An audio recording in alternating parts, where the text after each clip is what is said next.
What is going on, everybody? Welcome back to G4 Outdoors. Thanks for sticking around for another video. The title that you read above is not clickbait. So if there are any young ones that are watching or anybody that is sensitive to the subject, I'd advise turn it off because this is a true story. It happened today, not too long ago. It's fresh in my mind. I'd like to get it out and just tell you guys a story and let you know that this is not an uncommon thing, but it does happen.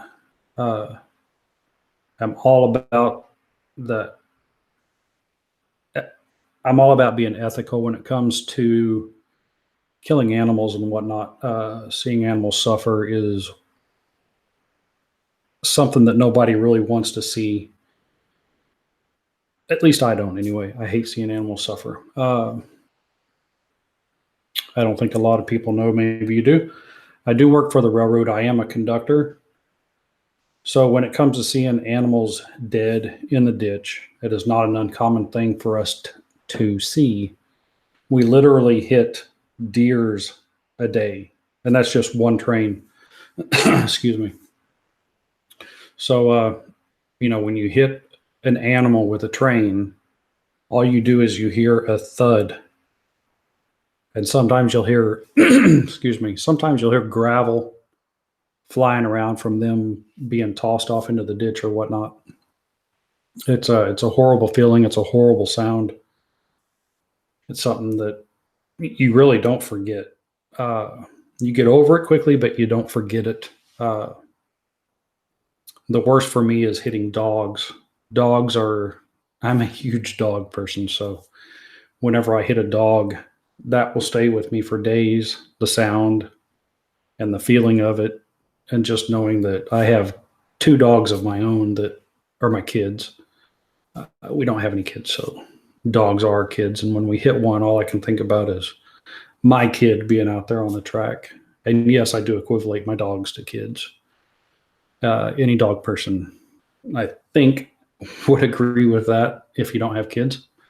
So anyway, I'm on my way home today. And traffic's getting a little backed up. Traffic in the sense of railroad traffic. So in order to quit being so close to the train in front of us, we back off a little bit and we're still running on the train's signals that are in front of us. I'm talking a little bit of railroad talk. It's probably going over your heads. So we're getting a little too close to the train in front of us. It's kind of like tailgating. But when we tailgate by miles. It's not this far. It's actual miles. That's how we tailgate. So we're probably 10 miles behind the train in front of us, and that's too close to be running track speed on. So we made plans to stop at a certain location, and this location was about a half a mile beyond where this incident happened. So we were going at a speed that we were able to stop at the location. We were going at a speed to where I could actually see what was happening in the ditch. So as we're driving by, I see an animal in the ditch, and I didn't think nothing of it. It just looked like a fresh kill. But the closer we got to it, the deer actually lifted its head up, and its eyeballs were just. I'm sorry, Doug. You're going to have to. I'm sorry you have to hear this. But its eyes were, lifted its head up, and its eyes were great big. So it was in fear. It saw us coming, but there's nothing he could do about it. I could tell by his tail that he got hit in the rear end. It's something that you learn to know how a deer has been hit. So anyway, it didn't have its tail. It was bleeding out of its rear end, but it was very, very much alive and just pretty much paralyzed. All except for its front leg, maybe just one front leg, and all of its neck and head was able to be moved. So as soon as I saw that and I saw that fear, I asked my engineer if he'd bring the train to a stop so that I can take care of the situation. Like I say, it's leaving an animal sit there to suffer is something that I just can't do. I can't live with myself when that happens. That's happened one other time, and that was actually someone's pet. That one I'll never, ever, ever in my life forget. That was a tough job. Something you have to see to know that it was the right thing. There was no helping that animal.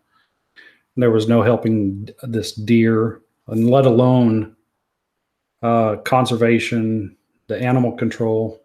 They will not help a deer. They will not help any wild animal that's injured along the tracks. They just won't do it.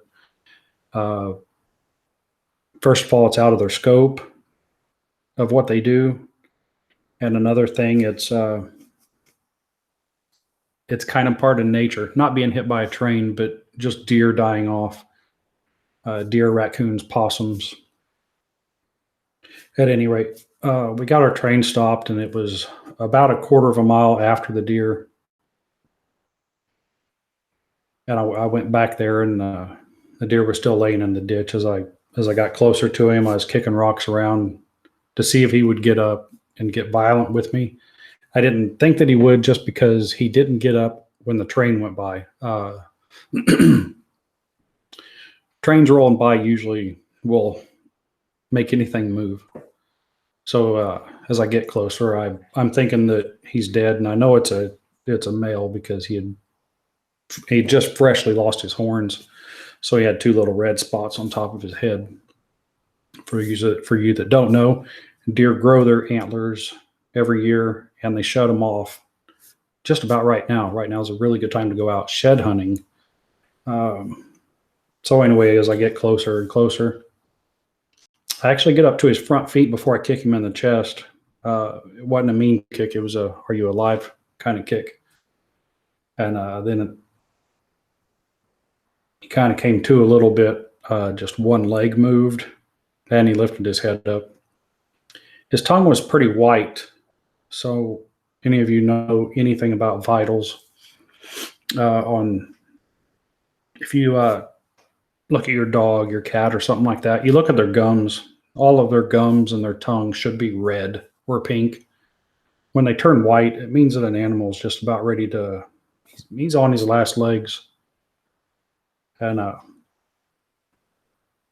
got a video coming up on something that I purchased, and I want to make a review. I've been wanting a knife for quite a long time. I finally broke down and purchased the knife. The knife that I was previously carrying, it was a cheap $30 knife. And I kind of felt like at that moment someone pushed me into buying that knife. It's kind of out of the story, but this is a Benchmade mini griptilian, razor sharp, and it's got very hard steel on it. So I can't thank myself enough for getting this knife when I did. I got up there to the deer, and all he did was just lift his head up and look at me. And it's a very disheartening feeling when you see that amount of distress and that amount of inability to do anything. And his tongue was out the side of his mouth.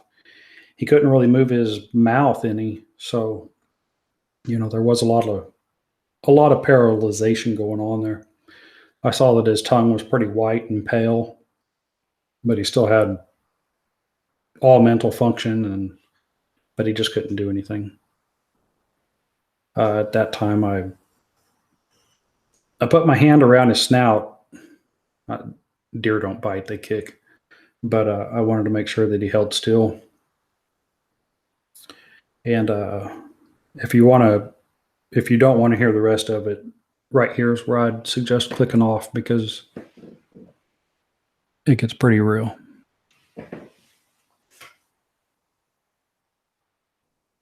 So if you're still here, you know what needs to be done. And so anyway, I don't know why it bothers me, but it's just because I'm sitting there watching an animal that I have control over now. I think that it is my responsibility to do what needs to be done rather than just to leave that there and suffer the way it has been. The trains in front of us, they couldn't do anything about it. They either pass it up, and the train that hit it, they're too far gone. The next train that saw it, if they even saw it, they're going way too fast, and you're going to be blocking up towns. So we came to the spot where we were going to stop, weren't we blocking any crossings. So I was able to go back there. Like I say, I grabbed him by the snout. I grabbed him by the snout just like this. And I made one very swift move with my knife. And it went straight through, all the way through his neck, all the way to his neck bone.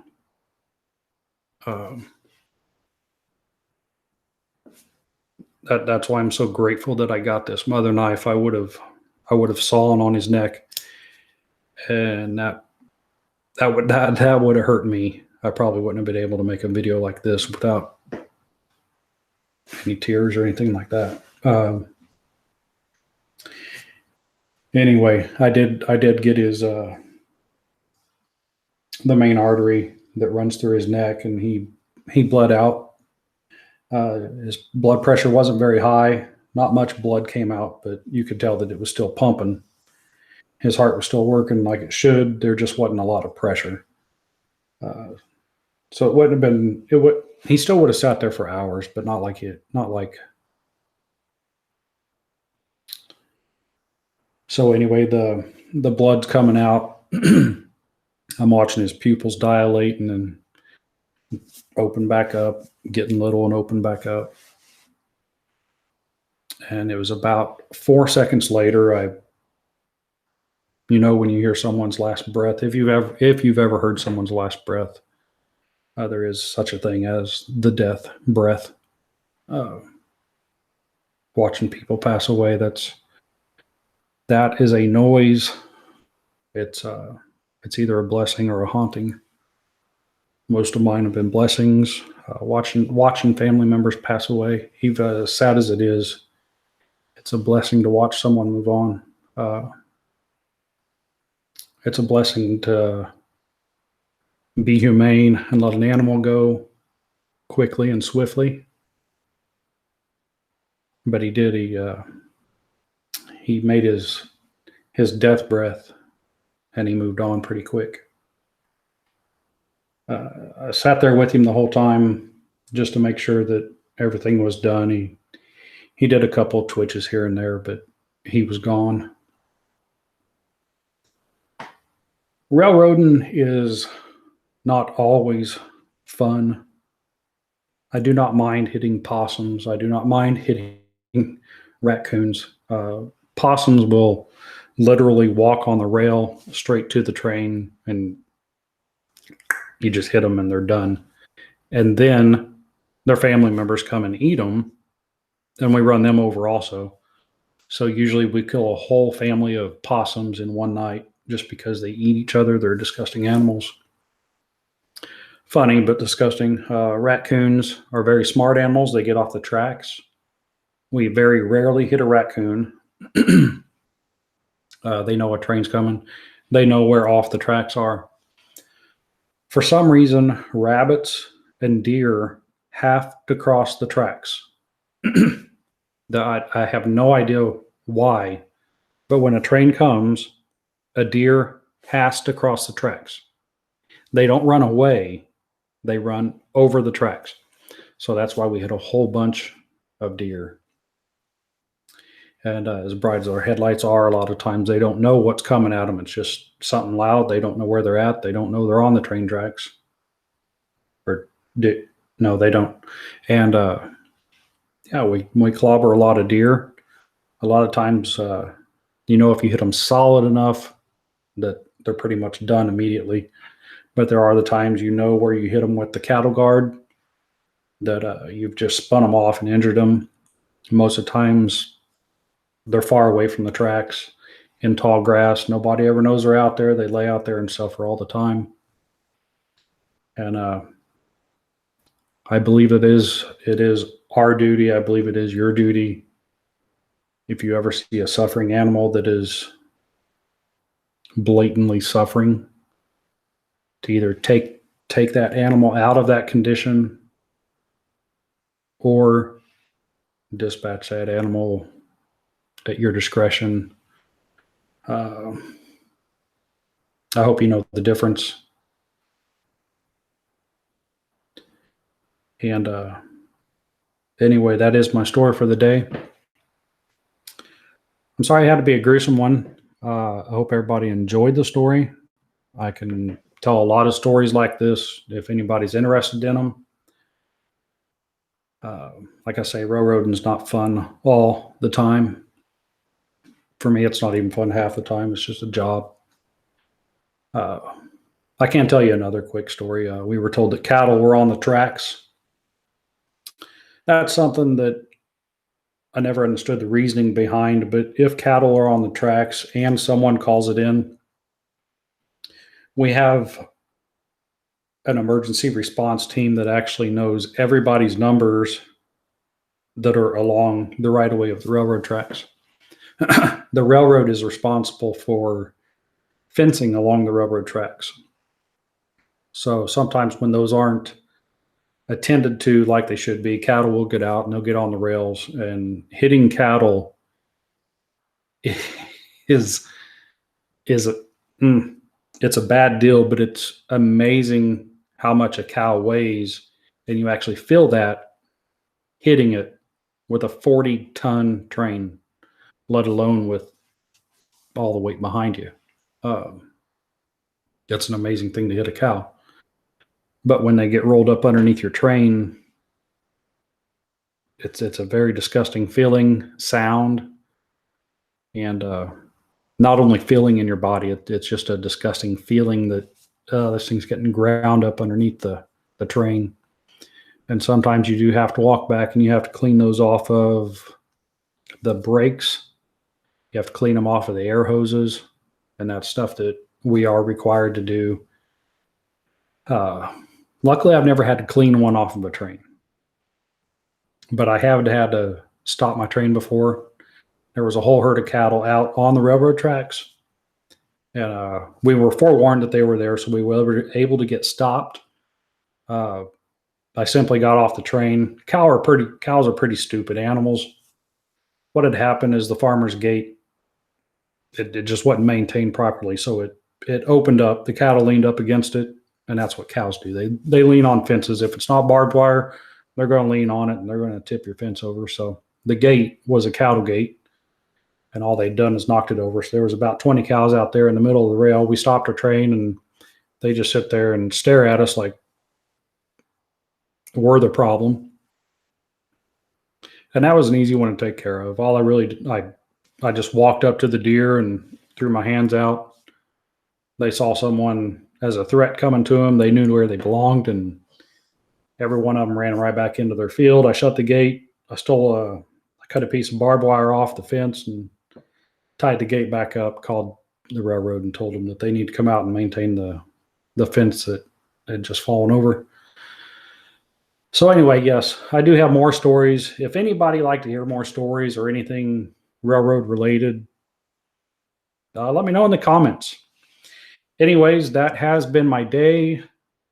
I'm not super proud to tell this story, but it is a story that I felt like I needed to tell. I wanted to tell. Anyway, I hope you enjoyed it. Thanks for sticking around G4 Outdoors. Hit the like button, hit the subscribe button, leave a comment down below. Hit this video over here. Hit this video over here. Hit this thing over here to subscribe. We'll see you next time. Have a good day. I'm out.